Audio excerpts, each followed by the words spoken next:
America ఈ మధ్యప్రాచ్యంలోని అనేక ప్రదేశాలు ఇప్పుడు దుబాయ్‌లోన, ఖతార్‌లోన, సౌదీలోన ఇట్లాగ అనేక దేశాల్లో తన స్థావరాలు ఏర్పాటు చేసుకుంది.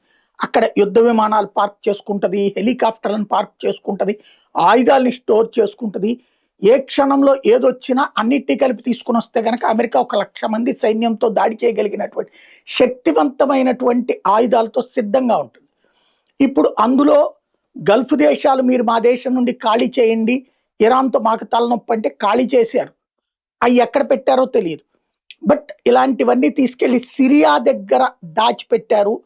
సిరియాలో ఉన్నటువంటి ఆపరేషన్స్ కమాండ్ సెంటర్‌లో ఈ గల్ఫ్ దేశాల్లో ఉన్నటువంటి యుద్ధ విమానాల్ని, అట్లాగే ఆయుధాల్ని అక్కడ స్టోర్ చేశారు.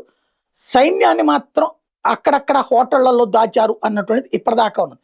ఇప్పుడు ఐఆర్‌జీసీ ఏదైతే ఇరాన్ రెవల్యూషనరీ గార్డ్ కార్ప్స్ అన్నామో, ఇస్లామిక్ రెవల్యూషనరీ గార్డ్ కార్ప్స్ అన్నాం, వాళ్ళు తాజాగా చెప్తుంది సర్ప్రైజ్ అటాక్ చేశాం. Operation command special operation command centre ఏదైతే సిరియాలో ఉందో దాన్ని సర్వనాశనం చేశాం. ఈ మా మీద చేస్తున్న దాడులకి ఇది ప్రతీకారం అంటుంది. బట్ ఇరాన్ ఎలాంటి మిస్సైళ్లు ప్రయోగించలేదు. కానీ అది ధ్వంసం చేశానని చెప్తుంది. సిరియాలో ఏవైతే ఉన్నటువంటి ఇరాన్ అనుకూల తీవ్రవాద శక్తులు ఈ దాడులు చేసినాయి అన్నటువంటిది ప్రస్తుతం చర్చ జరుగుతోంది.